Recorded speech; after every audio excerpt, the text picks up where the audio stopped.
carbons for most of our like transfers and things. Oh, that's nice. Rather than purchasing CO2 or nitrogen, we just steal it from the air. That's cool. Our single brew, double brew, and triple brew tanks. Okay. And I've just ordered 5 more triple brew tanks because we're kind of full.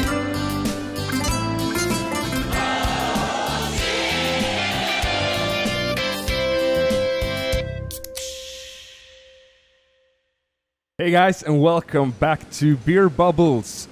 And we are joined by another guest today. Oh, this is Oli. Welcome. Hey, thank you for having me. Or rather, you should welcome us because we're at your brewery. Well, you guys are always welcome at the brewery. We're at Stigbergets today. I can never say if I say that right. It's your brewery. You should I know. I should know, but apparently I don't.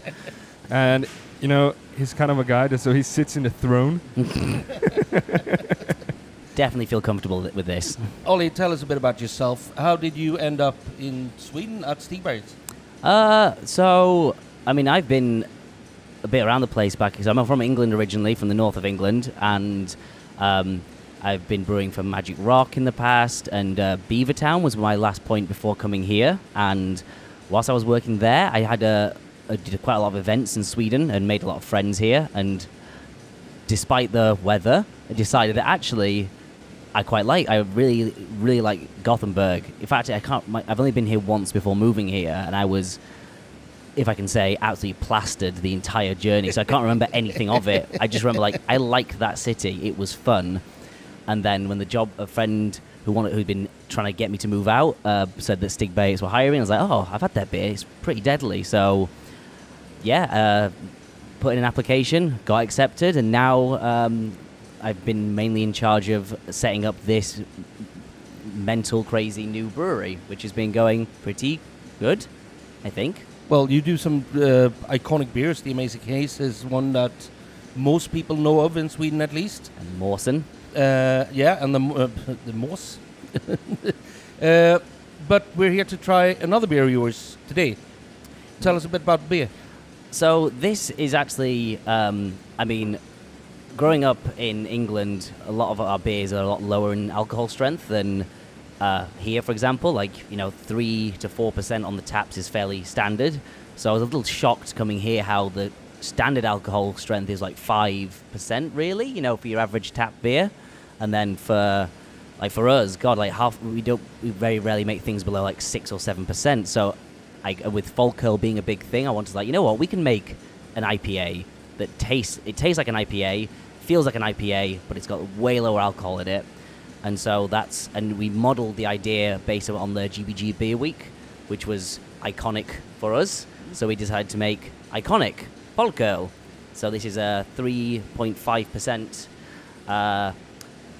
Well, I'll open it and pour it because we have to try it as well. Yeah, please stick right in there. So that's a cheeky little New England style pale ale, IPA, whatever you want to call it, with Mosaic, Citra, and Nelson. So you can't really go wrong with that. Cheers, guys. Cheers. Skål.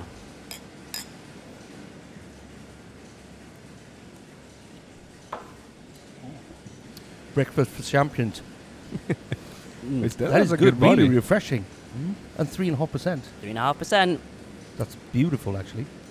I mean, I think it's like so many people have it in their mind, especially with the kind of stigma here between Folköl and Starköl, that like if it is Folköl, it isn't going to be good. Whereas in like in my hometown and where I'm from, like the idea that it's a beer but it's lower ABV is kind of almost a good selling point. So it's more sessionable. Yes, you can drink pints and pints of the stuff and still go home and not be in trouble. So, yeah, basically that was kind of the idea. You actually find your way home when you go into dinner.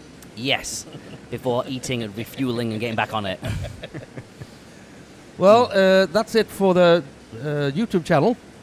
If you want to know more about Oli, we're also going to record a podcast. And hey guys, don't forget to subscribe to the channel, put on that notification bell, like the video, comment on the video. If you have any questions for Oli, just leave them down below.